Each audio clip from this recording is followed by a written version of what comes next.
Haleluya. Selamat malam jemaat doa puasa, jemaat GPDI Immanuel Sungguh Minasa yang saya kasihi dalam Tuhan Yesus Kristus.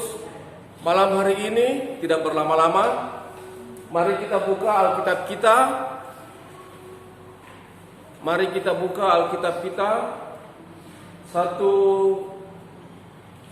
Dua ayat di dalam Roma 12 ayat 1 dan 2. Surat Rasul Paulus kepada jemaat di Roma di dalam Roma 12 ayat 1 dan ayat 2. Kalau sudah dapat katakan amin. Amin. Ada amin? Amin. Ada haleluya? Haleluya. Puji Tuhan. Hari ini adalah hari pertama kami ber-PKL tanggal 1 Juli sebagai jemaat yang sebagai mahasiswa yang ditugaskan di GPDI Immanuel Sungguh Minasa, mahasiswa ST Jafrai Makassar yang ditugaskan untuk melakukan praktek kerja lapangan PKL untuk sesudah ini skripsi dan wisuda. Berdoa buat kami supaya kami bisa menyelesaikan wisuda kami dengan skripsi yang sudah disiapkan dan lain sebagainya. Dan kalau tidak ada halangan, paling selesainya itu mungkin di Januari wisudanya. Ada haleluya? Haleluya. Mari kita buka bersama-sama dalam Roma pasal yang ke-12 ayat 1 dan 2. Kita baca bersama-sama 2, 3. Karena itu saudara-saudara, demi kemurahan Allah, aku menasihatkan kamu supaya kamu mempersembahkan tubuhmu sebagai persembahan yang hidup, yang kudus dan yang berkenan kepada Allah. Itu adalah ibadahmu yang sejati. Ayat 2. Janganlah kamu menjadi serupa dengan dunia ini, tetapi berubahlah oleh pembaharuan budimu, sehingga kamu dapat membedakan manakah kehendak Allah, apa yang baik dan yang berkenan kepada Allah dan yang sempurna. Ada haleluya? Terima kasih buat partisipasi jemaat sekalian yang sudah bersama-sama kami membaca. Kalau kita melihat ayat ini di dalam Alkitab kita itu persembahan yang benar. Kalau Lembaga Alkitab Indonesia memberikan judul perikop ini, ayat pasal 12 ini adalah persembahan yang benar. Tetapi sore hari ini tema khotbah saya adalah ibadah yang sejati. Ibadah yang sejati. Berarti ada ibadah yang tidak sejati. Apa itu? Mari kita belajar bersama-sama pada sore hari ini. Kita manfaatkan waktu yang ada. Jadi kalau kita belajar di dalam perjanjian lama, di dalam imamat, ada banyak, dan saya sudah meneliti ini, ada banyak fatsal. Imamat itu adalah satu bagian kitab dari Pentateuch, dari 5 kitab Musa, Kejadian, Keluaran, Imamat, Bilangan, Ulangan. 5 kitab Musa ini salah satunya adalah kitab Imamat. Leviticus bahasa Inggrisnya. Leviticus adalah imamat. Kenapa dikatakan imamat? Karena di situ adalah peraturan keimaman. Kita ini para imam-imam. Jadi kenapa saya suka memanggil pendeta Henry, pendeta Rocky? Karena kita ini adalah imam-imam.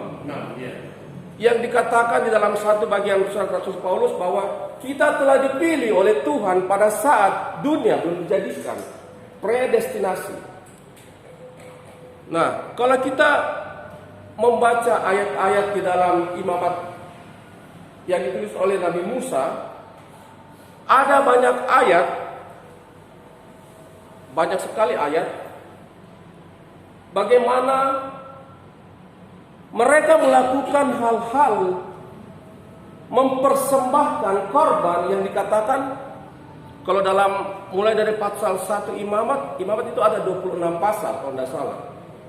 Dari pasal 1 imamat itu sampai pasal 26 itu bagaimana mereka melakukan persembahan yang menyenangkan hati Tuhan. Kita baca bersama-sama mulai daripada imamat pasal yang pertama. Imamat pasal yang pertama, imamat itu di depan-depan, dekat-dekat Kejadian, Perjanjian Lama. Imamat pasal yang pertama, Kejadian, Keluaran, Imamat, Bilangan, Ulangan, Kejadian, imamat pasal yang pertama, ayatnya yang ke-9. Kita mulai. Ayat yang ke-9. Tetapi isi perutnya dan betisnya haruslah dibasuh dengan air, dan seluruhnya itu harus dibakar oleh imam di atas mezbah sebagai korban bakaran, sebagai korban api-apian yang baunya menyenangkan bagi Tuhan. Yang baunya menyenangkan bagi Tuhan. Dari mana dia tahu bahwa ini baunya menyenangkan bagi Tuhan? Tuhan berbicara langsung pada Musa. Hambaku Moses, I am happy dengan mencium bau-bau ini.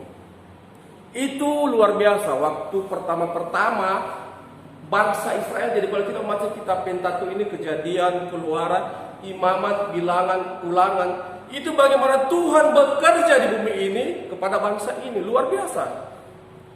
Tuhan berbicara pada Musa, Musa saya senang, Moses I'm very glad with this your persembahanmu. Musa orang yang dipilih Tuhan. Nabi Elia orang yang dipilih Tuhan. Para nabi itu adalah orang yang dipilih Tuhan. Jadi kalau ada pertanyaan apa beda nabi dengan rasul, itu beda sekali. Nabi itu adalah orang yang dipilih Tuhan. Ada sekolah nabi memang betul di zaman Israel. Tetapi mereka itu adalah orang yang dihususkan oleh Tuhan. Jadi kalau kita membaca kitab Imamat ini luar biasa. Antara bangsa Israel dengan Tuhan itu terjadi hubungan yang luar biasa. Karena Tuhan mengangkat mereka sebagai kekasihnya. Dibilang dia itu kekasihku, tetapi dia sudah berbuat cemar. Itu bahasa di dalam kitab Imamat ini. Bau yang menyenangkan hati Tuhan. Dan ada banyak kali dari pasal 1 sampai pasal 26, ada banyak kali dikatakan bahwa bau yang menyenangkan hati Tuhan, persembahan yang menyenangkan hati Tuhan. Sore hari ini saya berbicara ibadah yang sejati. Apa itu ibadah yang sejati? Ada 3 prinsip. Kalau saya membaca di dalam 2, saya tidak buka satu perikop, saudara-saudara. Saya tidak buka dalam satu pasal. Saya hanya membuka 2 ayat ini. Berbicara banyak tentang kehidupan kita di zaman sekarang ini.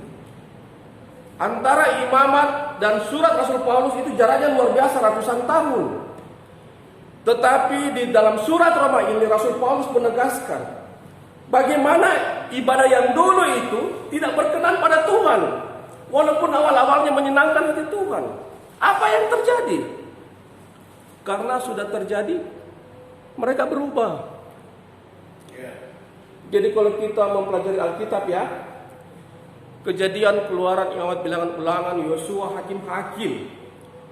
Jadi pada saat sampai di Yosua itu, sampai dari Yosua sampai dengan Esther, itu adalah sejarah, kitab sejarah.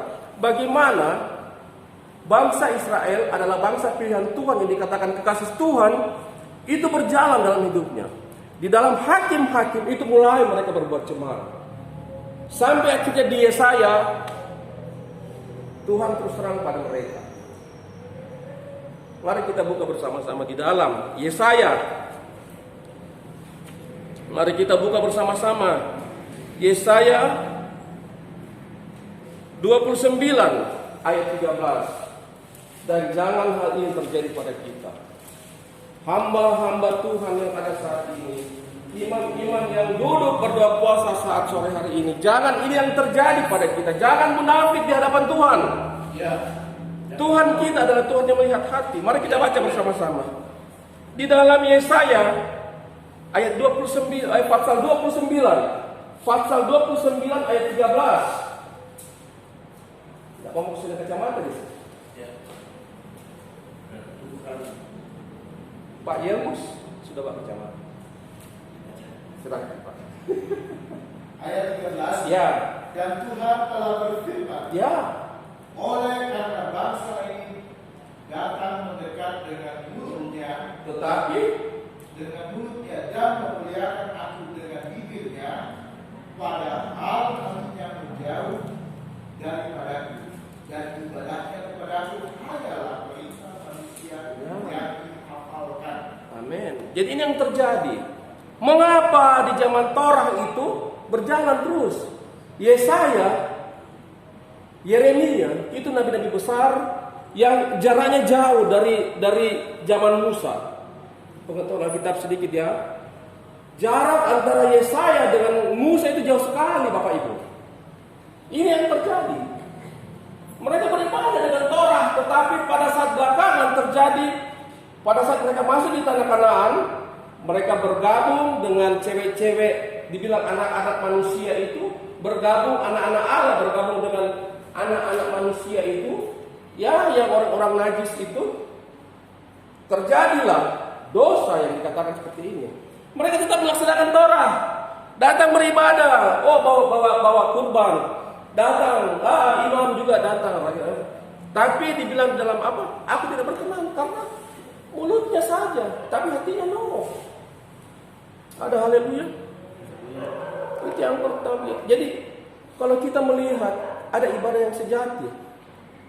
Jadi kalau kita di dalam dua ayat ini, saudara-saudara, ini adalah kunci. Rasul Paulus menuliskan apa yang harus kita lakukan. Ada 3 hal.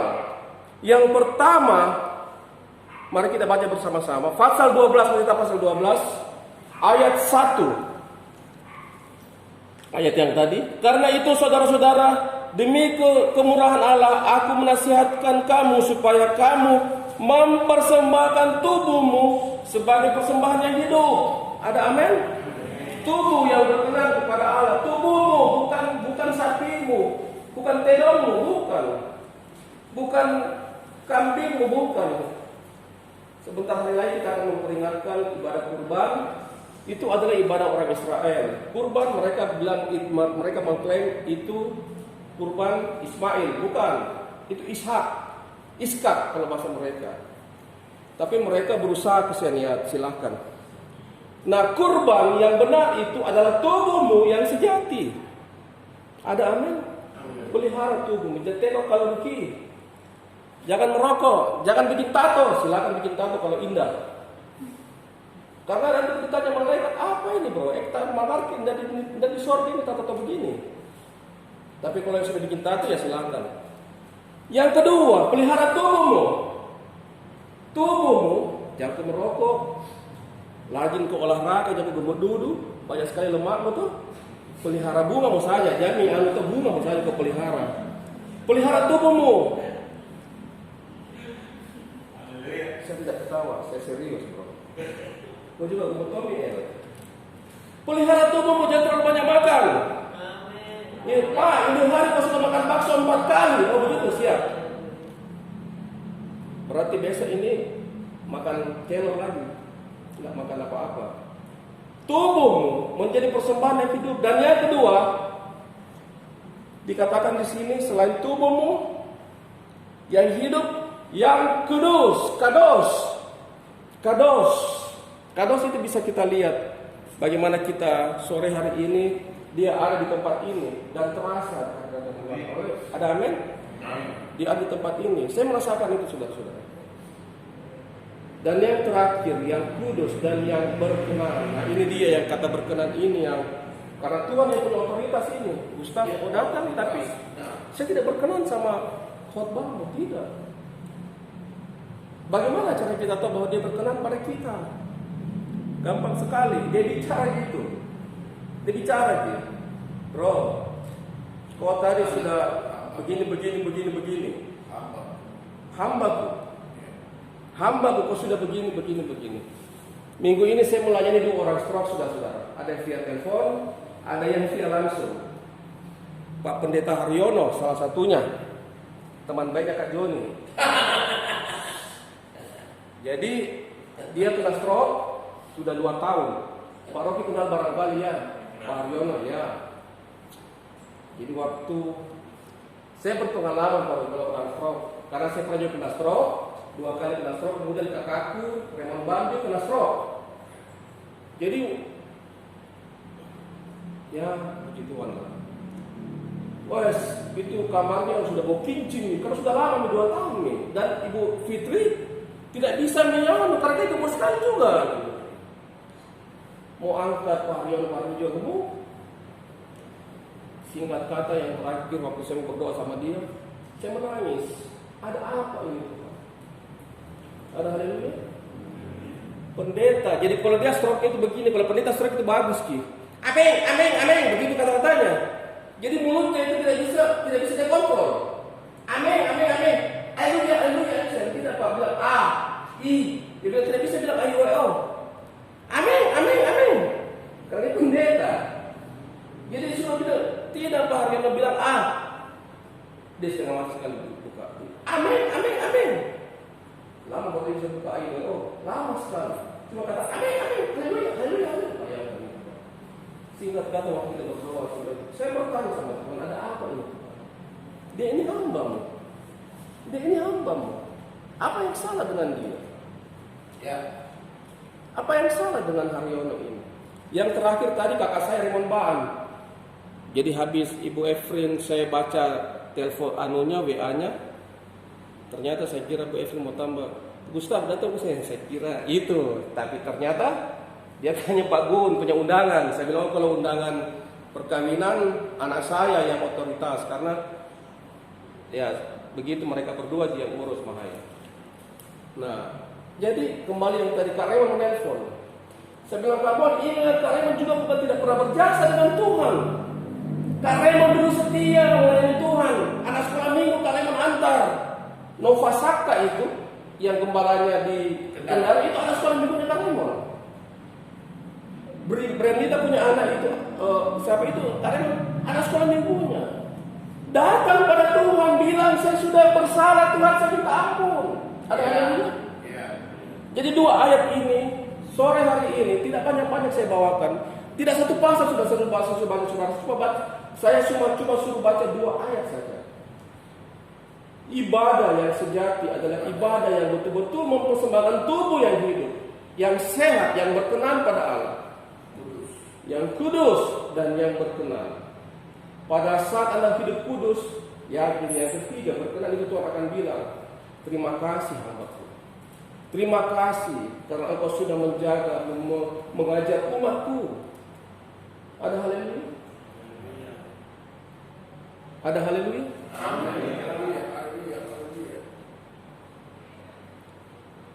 Saya tidak baca saudara pakai bahasa Yunani-nya atau apa yang tidak. Ini literal, bisa dibaca setiap hari dan kalau perlu dihafalkan.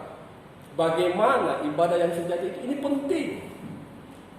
Kemudian yang terakhir, pasalnya ayat yang kedua kita baca sama-sama.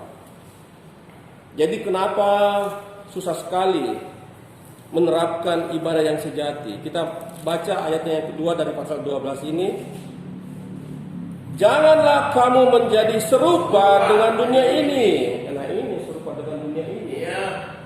Ada haleluya? Serupa dengan dunia ini. Ini yang kadang-kadang dari ini perintah. Janganlah kamu serupa dengan dunia ini. Tetapi berubahlah oleh pembaharuan budimu sehingga kamu dapat membedakan manakah kehendak Allah, apa yang baik, yang berkenan kepada Allah dan yang sempurna. Ada amin? Mari kita baca sama-sama, ulangi ayat yang kedua ini. 2, 3. Ubahlah oleh pembaharuan budimu sehingga manakah kehendak Allah, apa yang baik, yang berkenan kepada Allah dan yang sempurna. Jemaat Tuhan yang saya kasih dalam Tuhan Yesus Kristus, waktu kedatangannya sudah dekat sekali. Kita hidup di akhir daripada akhir zaman. Puji Tuhan kita ada di zaman ini, kita bisa melihat bagaimana mujizat Tuhan itu bisa terjadi. banyak hal, tetapi kalau kita meresponi urapan Tuhan seperti yang Bapak Gembala suka, ini emas dari langit dan lain sebagainya, itu pasti akan terjadi. Pasti.